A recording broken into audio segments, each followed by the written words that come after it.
Une vie authentique.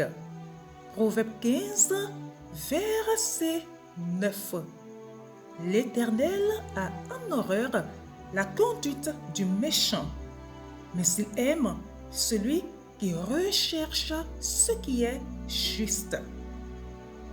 Auditeur de pain divin, Dieu a conçu et ordonné la création. Il a imprimé son propre caractère dans l'œuvre de ses mains. Les vents soufflent selon ses plans. Les courants maritimes suivent des schémas réguliers. Le fleuve de la vie jaillit dans une seule direction. Notre Dieu est un Dieu juste et droit. Le problème du péché est qu'il s'oppose à l'ordre, navigue contre le vent et nage contre les courants. Il ne reconnaît pas la marque du compatissant dans la minutie du cosmos.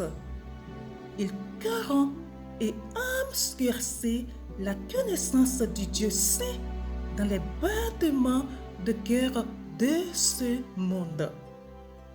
Le pôle de l'humanité s'emballe et défaille au rythme de l'impiété. La rébellion a violé la nature même de la création, niant la logique du logos. Le péché est un affront au fondement de sagesse sur lequel repose la terre. À ce titre, il suscite la haine de Dieu.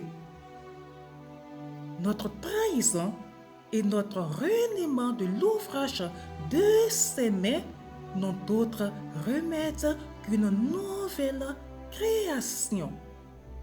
Aussi, par sa parole, Dieu a pris la forme de Jésus dans le ventre d'une vierge et a suscité un nouvel ordre des choses. La nouvelle création est incorruptible et non soumise à la mort. 1 Corinthiens 15, 45. Et l'esprit de cette nouvelle création est déposé en nous dès l'instant où nous sommes convaincus de sa vérité et faisons confiance à son efficacité. C'est pourquoi Dieu aime ceux qui cherchent ce qui est juste et droit.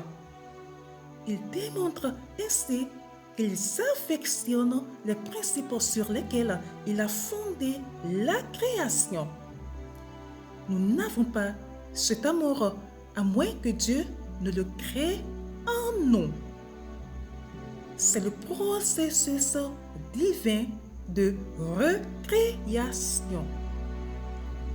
Dieu dépose en nous un esprit de sagesse, un cœur zélé et l'esprit pur de son royaume. Nos instincts nouveaux nous font naviguer sur le vent divin et dans les courants de son plan. Bien-aimés, souffrez-vous de votre propre désobéissance? Abandonnez la lutte et réfugiez-vous auprès du cœur de Dieu. Laissez-vous envahir par ses flots. Commencez à mieux le connaître et à l'aimer. Laissez cette connaissance vous façonner. Dieu se réjouit d'un tel désir. Très bonne méditation à vous. Shalom!